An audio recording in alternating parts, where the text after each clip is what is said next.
Welcome to a place where the line between what is real and what is just a nightmare begins to blur. We all have dreams, those strange, fleeting glimpses into our subconscious minds.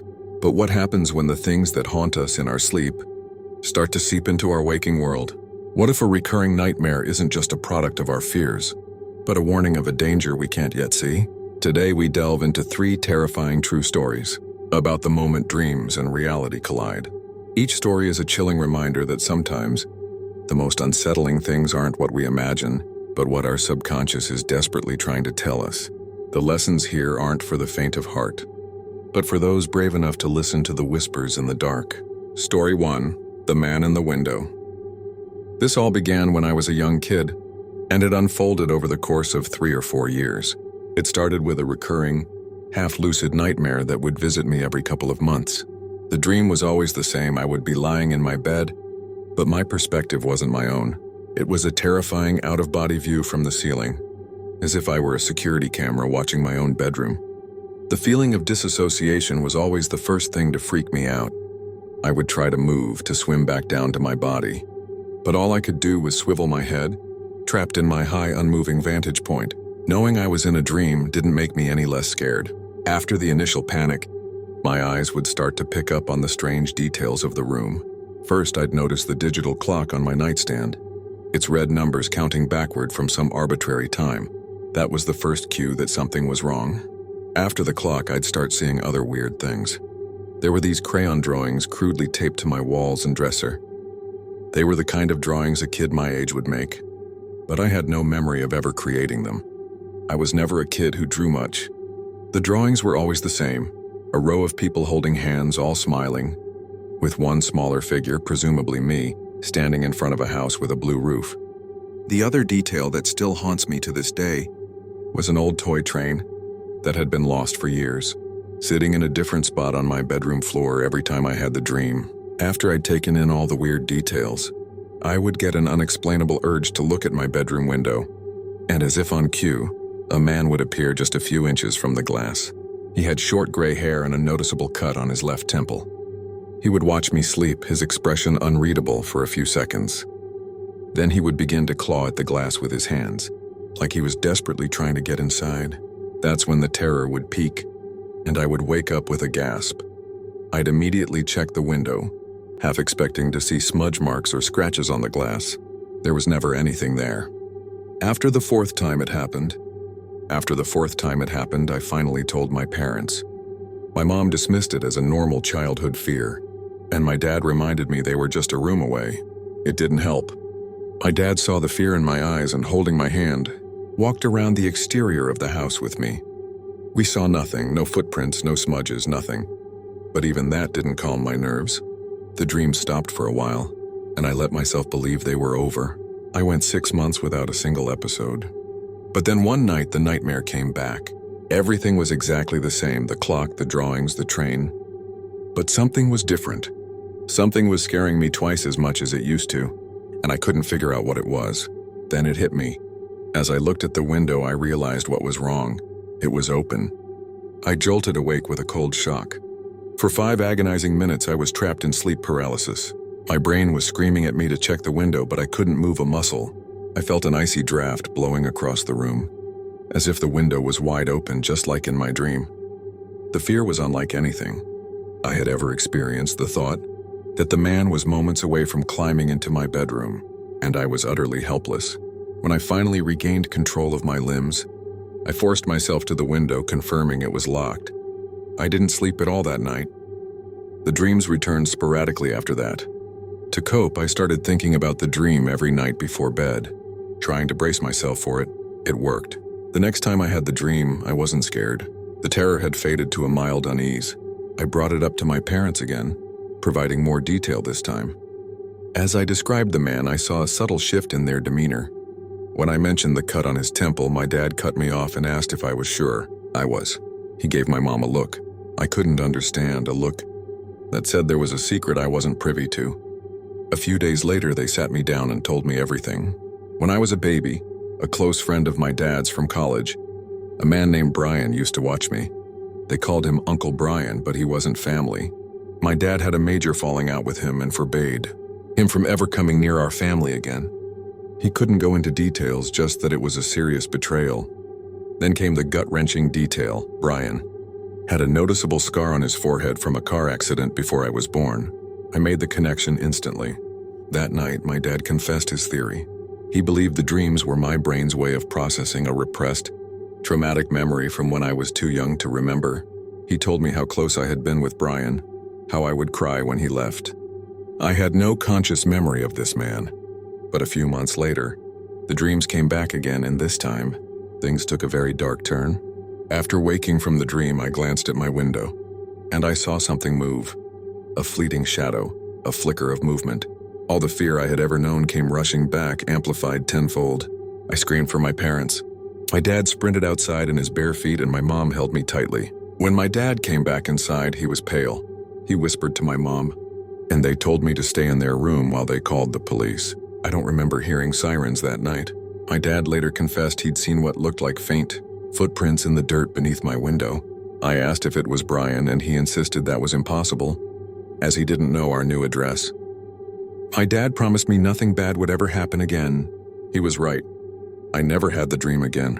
But I'm 95% sure my parents never called the police. The sickening thought remains. Was someone really periodically stalking me for 4 years, and my subconscious was the only one who knew?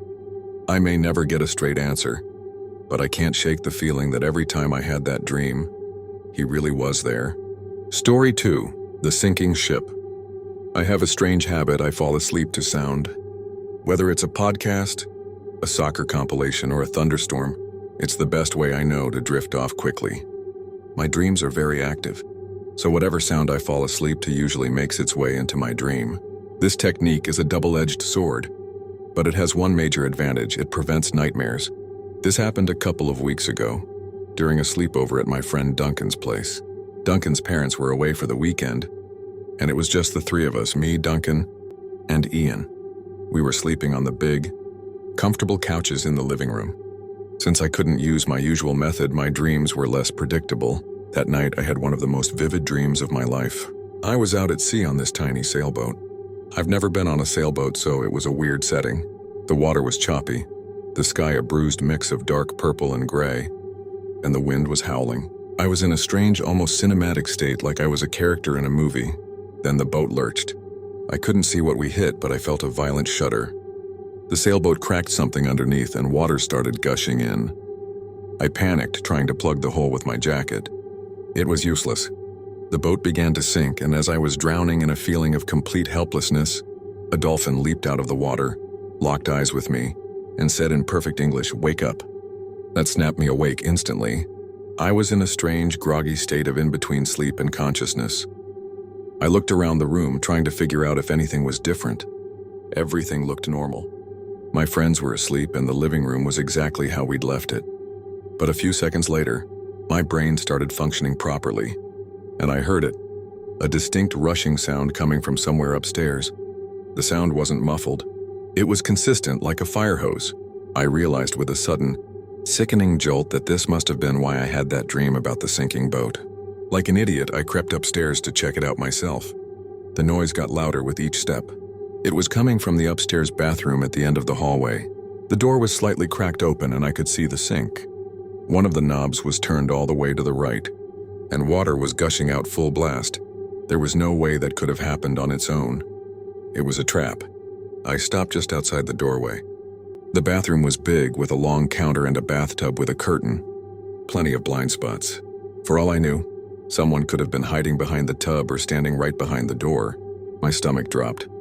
I backed away and ran downstairs to wake Duncan. I shook him hard, and he woke up with a groan.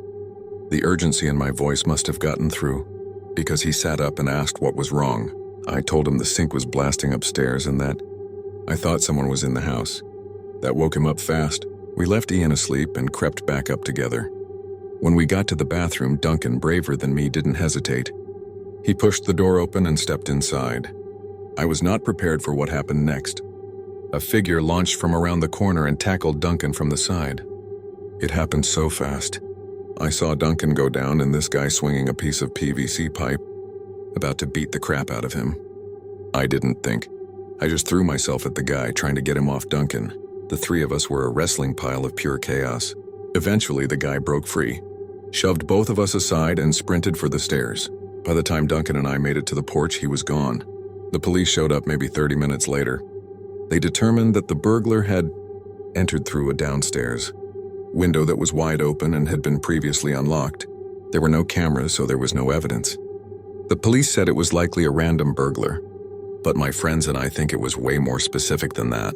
Why would a burglar purposely make a noise by turning on a sink faucet? It was a trap to lure someone upstairs, but why? If he was just trying to rob the place, that doesn't make any sense. We're convinced he knew Duncan's parents were out of town and had expected only one person to be there. Had I gone into that bathroom by myself, I don't even like to think about what would have happened. Story 3, The Yellow Light. This happened a couple of months back on a Friday night. My girlfriend Bonnie's parents had planned a weekend trip, so she invited me to stay at her place. Her room is on the second floor facing the backyard, which is bordered by a dense line of trees. At night, it's pitch black out there, like looking into a void. I showed up around 8, we watched a movie, and eventually around midnight, we drifted off. I don't remember falling asleep, but I vividly remember the dream that followed. It was a false awakening, one of those surreal experiences where you think you've woken up, but you're still dreaming. I woke up abruptly to the unmistakable sound of a door slamming shut downstairs. Before I could even process it, rapid footsteps started racing up the stairs. My heart was pounding. I shot up in bed, ready to intercept whoever had broken in, but something stopped me. Bonnie's room looked identical to how it had looked when we went to sleep. Every detail was exactly as it should have been, except for one thing. A thing that I can still picture in my mind's eye now. A thin yellow glow was spilling into the bedroom from the crack beneath the door. It was just a sliver of light, but for some reason, I couldn't tear my eyes away from it. All my confidence was gone. My vision tunneled onto that little bar of light as everything else faded to black. The footsteps made it to the door, and then silence. I was still fixated on the light when the voices started. A woman's voice at first, saying all sorts of nasty things about me, insults about my appearance, my outlook on life. But then things got more personal. The voice knew things about me, deeply personal things I had never shared with anyone, not even Bonnie. It started reciting events from my past, things I had done, things no stranger could know.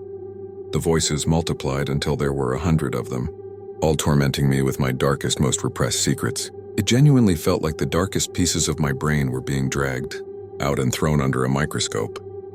I couldn't take it anymore. I threw off the covers, bolted across the room, and swung open the bedroom door, ready to confront whoever was harassing me. But the instant the door opened, every light in the house snapped off, and I was plunged into pure darkness. The voices stopped, and the air turned ice cold, sharp enough to sting my skin. For a split second, it felt like I'd stepped into another world entirely. I stumbled back to the bed and scrambled under the covers like I was 6 years old again. And then I woke up, only I was still dreaming. I just didn't know it. I sat up slowly, still terrified, but trying to reassure myself that the nightmare was over. But when I looked at the bedroom door, I saw that same beam of light pouring into the room. And then I heard it, the downstairs door slamming shut again, followed by those same frantic footsteps stomping up the stairs. The entire sequence replayed itself with agonizing precision. I threw the door open again, only to experience that same cold darkness. When I finally woke up for real, my heart was racing. I was 75% sure I was actually awake, but I was so disoriented I couldn't be sure. Bonnie was sound asleep next to me, completely unaware of what I had just been through. That's when I knew I was awake for real. I sat up and looked at the bedroom door and damn near screamed. Under the door was that same strip of light I had seen in my dreams. It was the exact same image. It didn't make sense. Bonnie and I were alone, and every light in the house was supposed to be off. But then I heard footsteps downstairs, clear as day. Someone was inside the house. I pulled out my phone and discreetly called the police. After a few tense minutes, they arrived, kicking in the front door with a loud bang. I saw 2 masked men being put into a police car in cuffs. A week later, Bonnie called me with more information. The officers told her parents that the 2 men had admitted to breaking in because they'd seen a Facebook post about their trip and assumed no one would be home. Thinking about the actual break-in doesn't bother me all that much. What haunts me is that damn dream. I can accept that the noise of the break-in somehow made its way into my head. But what I don't understand is the content of the dream itself. I don't know what to make of the fact that I had a perfect, photographic image of that light under the door, a light I had never seen before. And that image was what ultimately warned me that I was in danger. That strip of light is something I see all the time now, even when my eyes are open. It's a reminder of a moment when my brain saw a truth my eyes couldn't. And that's something I don't think I'll ever be able to unsee. These stories serve as a chilling testament to the power of our minds and the thin, fragile line between dreams and reality.